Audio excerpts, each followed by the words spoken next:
Bem-vindos, amigos, à edição número 207 de Alvorada Cultural.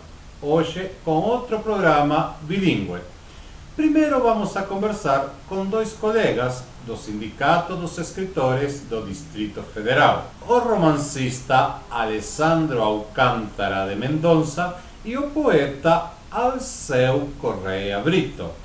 Y en la segunda parte del programa tendremos la última entrega de Cuentos desde Canelones, que grabamos con los integrantes del taller literario de Virginia Vins.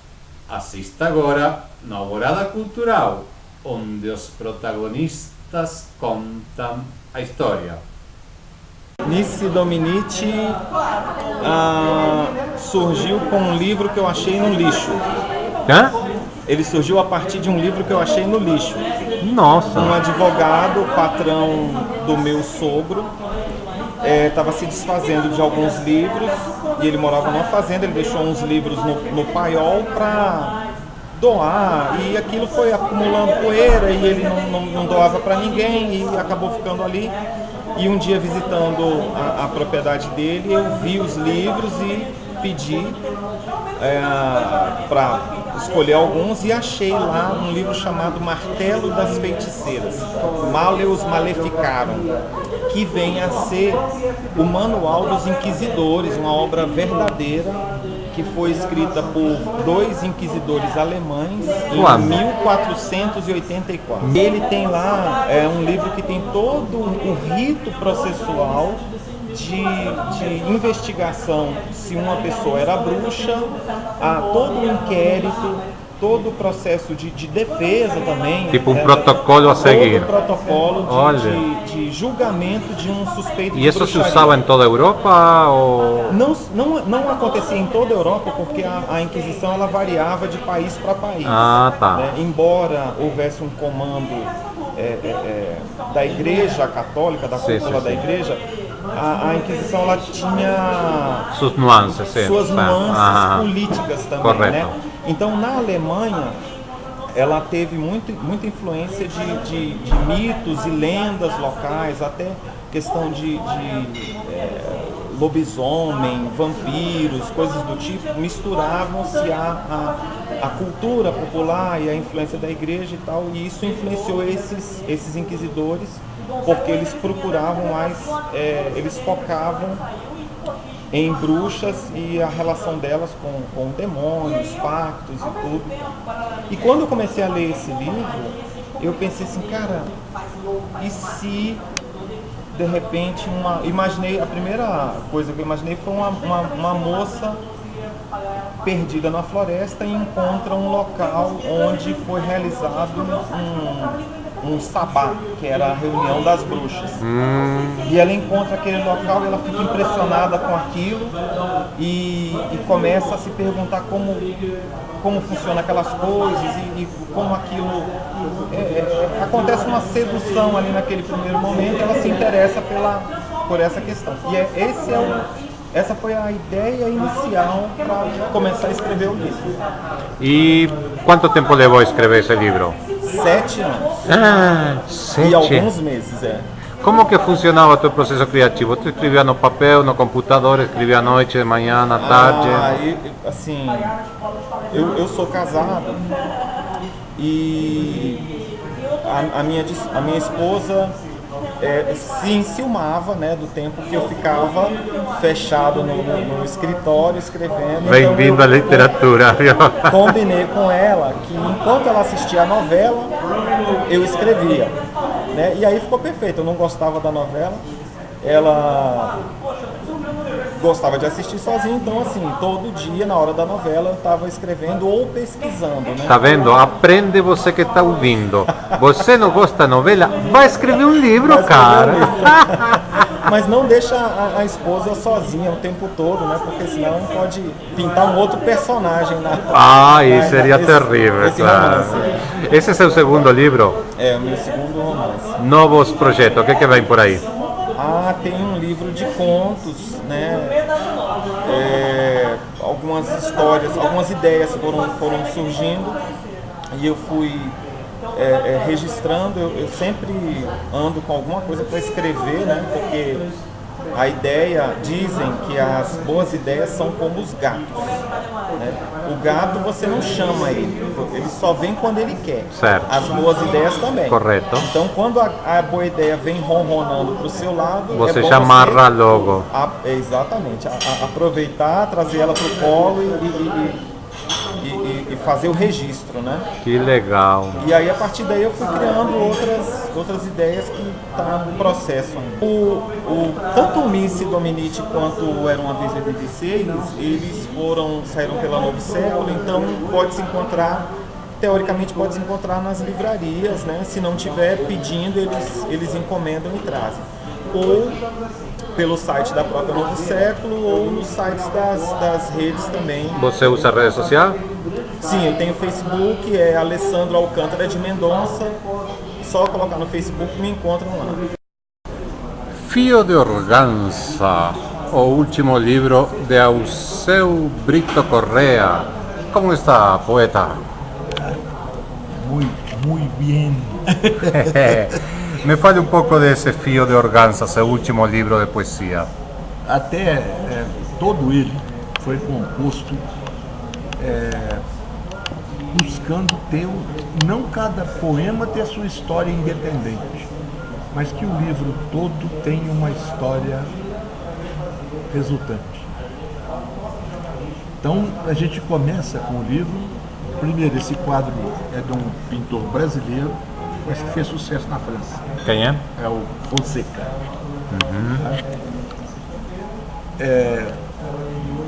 As fiandeiras, não é? Mas se você reparar bem, tem gente de costas. Tem gente que está no fundo flutuando, como na memória, na nossa memória. A pintura também é poesia, né? Também é possível. Ah, tá ok, obrigado, amigo. E aqui nós dividimos em capítulos. Tá?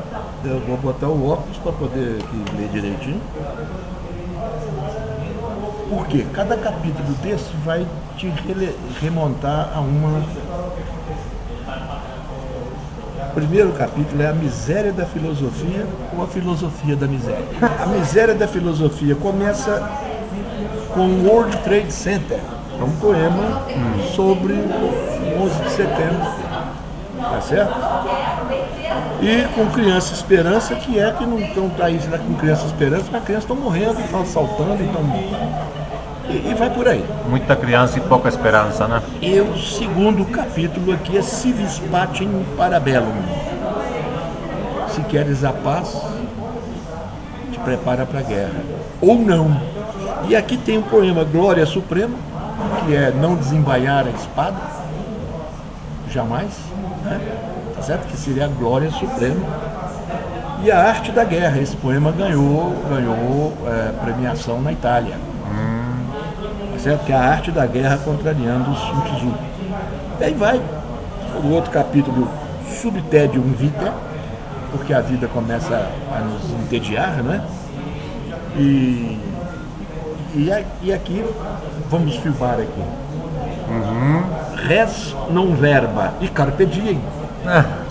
Então, homenagem ao ambiente, tem carpe diem e diem perdidi, no 36. Eu vou te pedir para você gravar isso, se possível. Você pode. Porque se você... Posso ler, mas se você gravar aqui... Não, eu quero que você leia. Sim. Carpe diem e diem perdidi tem os mesmos versos, só que um lido em sentido contrário do outro. Carpe diem, que aproveite o dia de hoje. Amanhã, imagens de ontem, silêncio, surdo rascar, mostrando donde pegadas como setas, botinas surradas, rotas, pedras, poeira, pó, caminhos a andar. São flores, são formas. Amanhã. Dia perdido, dia imperdide. Começa amanhã, São flores, são formas, caminhos a andar, pedras, poeira, pó, botinas surradas, rotas, pegadas como setas, mostrando onde. Silêncio. Tudo rasgado.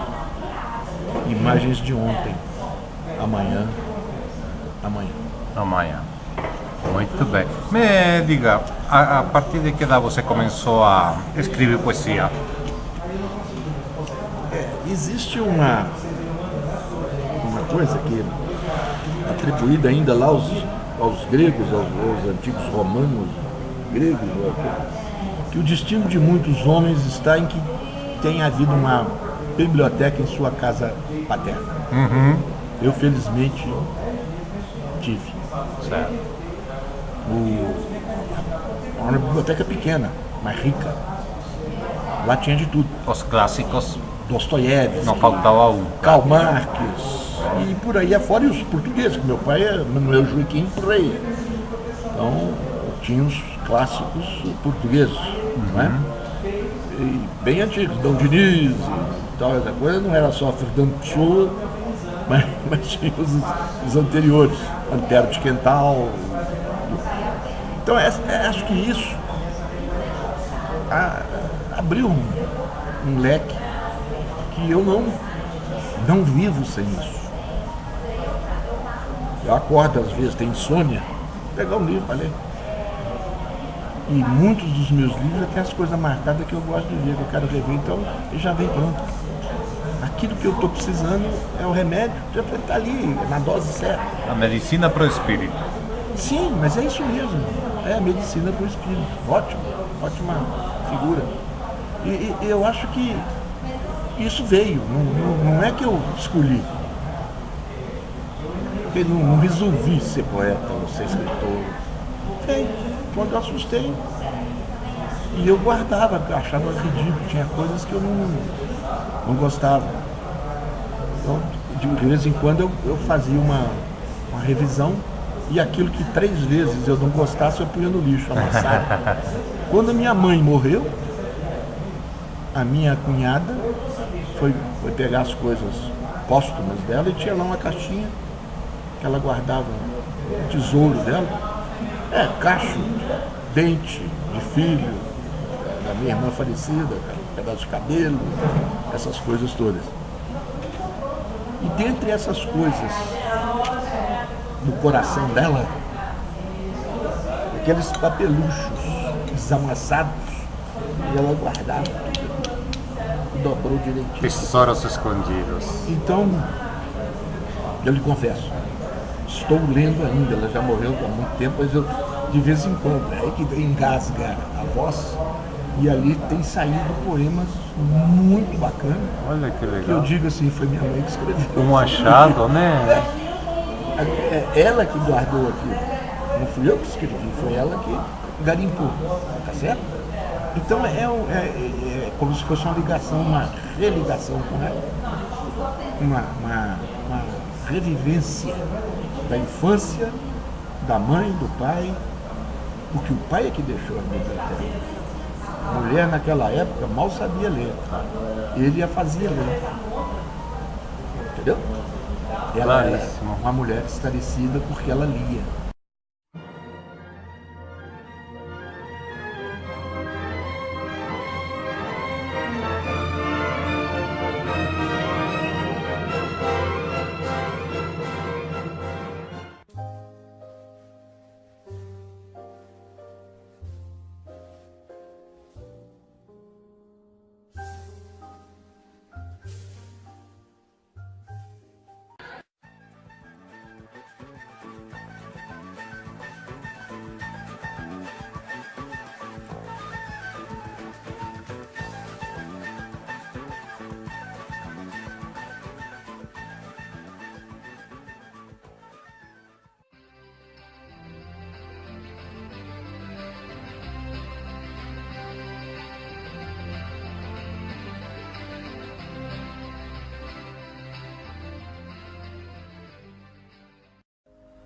O Sindicato de Escritores começa uma nova administração, com uma nova diretoria.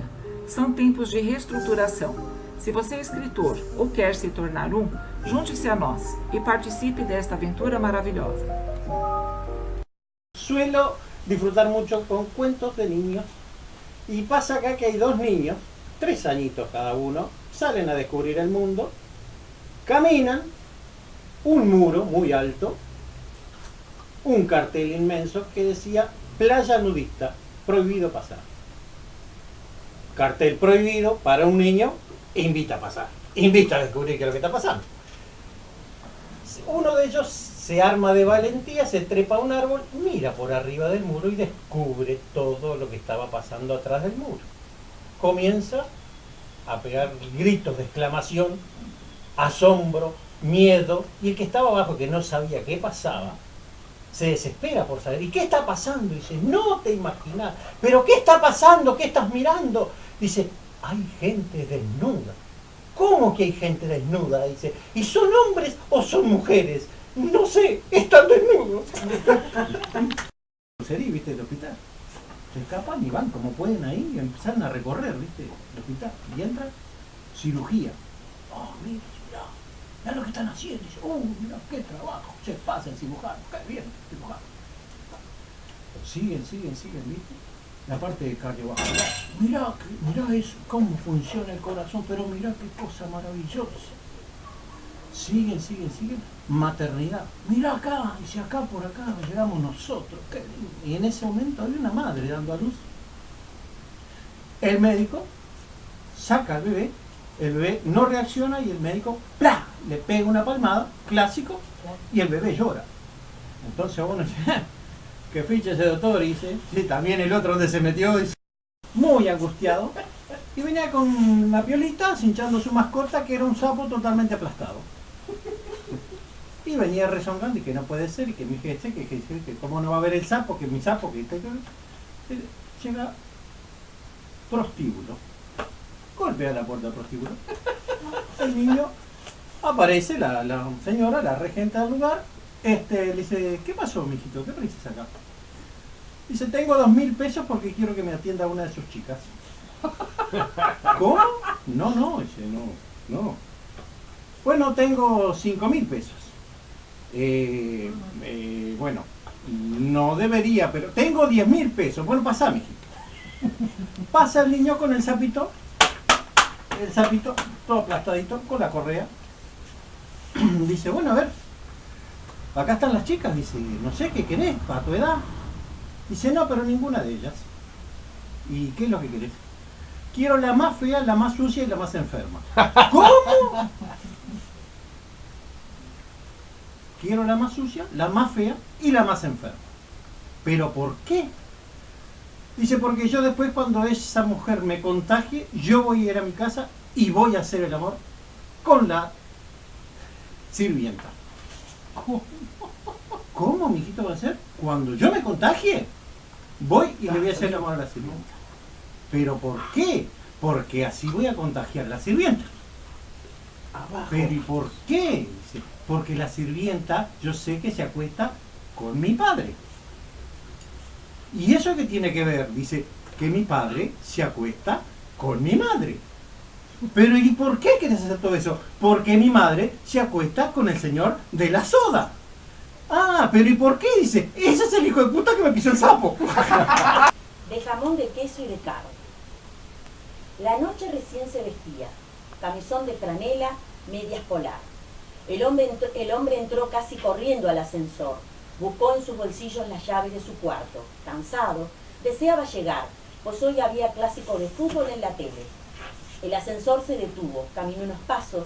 Del apartamento 102 frente al suyo, la anciana lo sorprendió con un plato tapado con un impecable repasador. Son de jamón y de queso, y las de carne tienen pasa. Espero te gusten.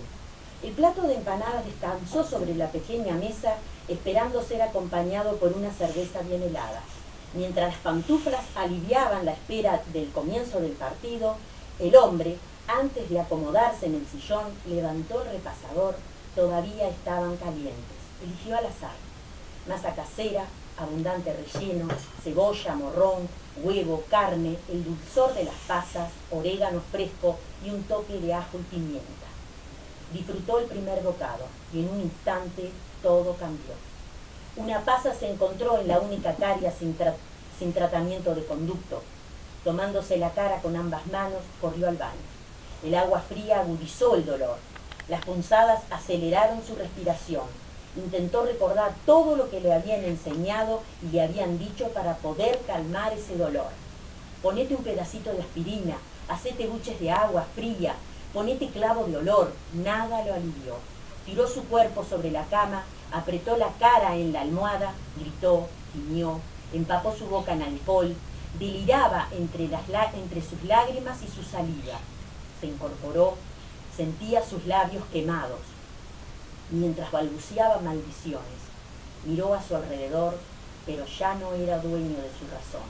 La locura, que acechaba muy tranquila, le ofreció alivio. Mientras los gritos de los hinchas festejaban el primer gol, nadie escuchó 2 disparos.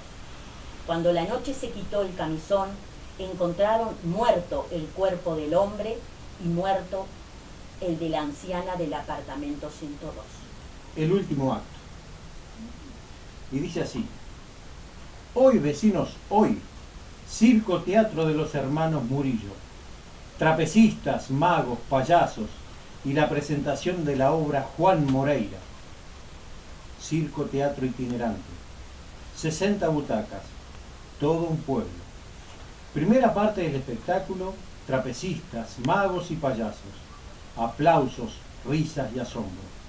Segunda parte del espectáculo, Juan Moreira, leyenda de un pueblo, cuatrero del tiempo, de pañuelo blanco y chambergo negro. Rezaba el texto en el último acto: no pregunto cuántos son, sino que vayan saliendo. Tensión en el aire, facones chispeantes, actores y público concentrados en el desenlace. Un farol que cae sobre un fardo en la arena.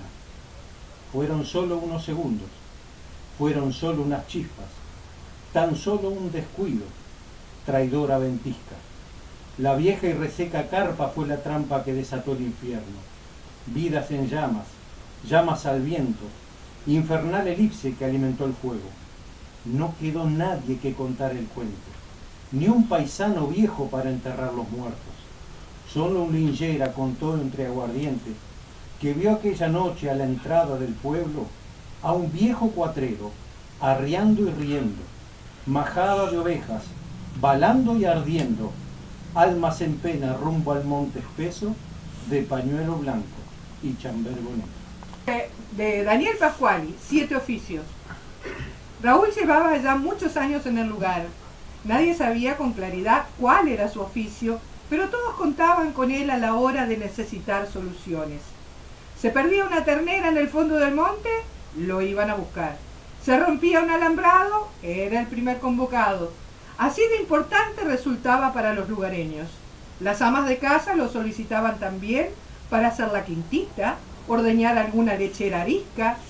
En realidad no había tarea para la que no se lo citara. Naturalmente, tanta ocupación a veces conspiraba contra el bienestar de su casa.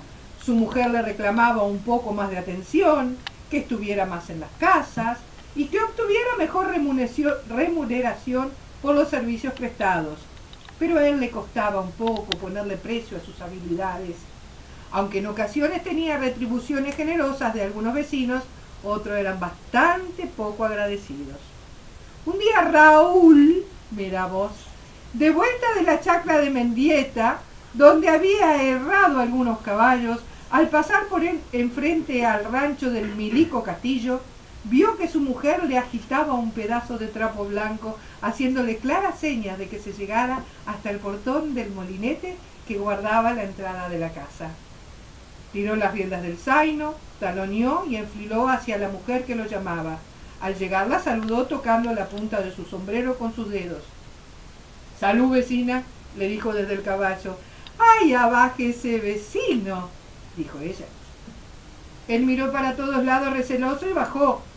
Es que ella tenía fama de mujer sin escrúpulos, sobre todo cuando estaba sola. Usted dirá, vecina. «Ay, Raúl, póngase tranquilo que mi marido no está por 15 días y necesito de sus servicios». Bueno, diga a ver si puedo. Con la fama que usted tiene, ¿cómo no va a poder?, dijo ella. Oteó con nerviosismo para todos lados y por primera vez reparó en la vecina. Tenía unos 35 años, alta, morocha, de enormes tetas como melones y caderas pronunciadas apenas cubiertas con un vestido de tela fina que traslucía sus carnes firmes, olorosas, que parecían abrir un frasco de perfume cada vez que se reía y los pechos subían y bajaban, tentadores como cocos maduros. Empezó a sentirse incómodo el hombre. Raúl se agitó también y le gustó lo que tenía tan cerca. Maneteó lo más protuberante, la cargó en brazo y la tiró encima del catre que servía de lecho nupcial. Esa noche, cuando llegó a su casa donde su mujer lo esperaba mala como un avispero, pronta a pedirle explicaciones, Raúl la miró con mirada extraviada, distante, y lo único que dijo mientras guardaba algunas ropas es que había conseguido trabajo en el interior y ya debía irse. Al regreso de su comisión en Milico Castillo, contrariamente a lo que traía en mente, se encontró con la casa casi vacía y un cartel en la puerta del rancho que le decía: amor, no te preocupes, voy a estar bien. Tuve que ausentarme de apuro, no sé cuándo vuelvo. Dale de comer al perro.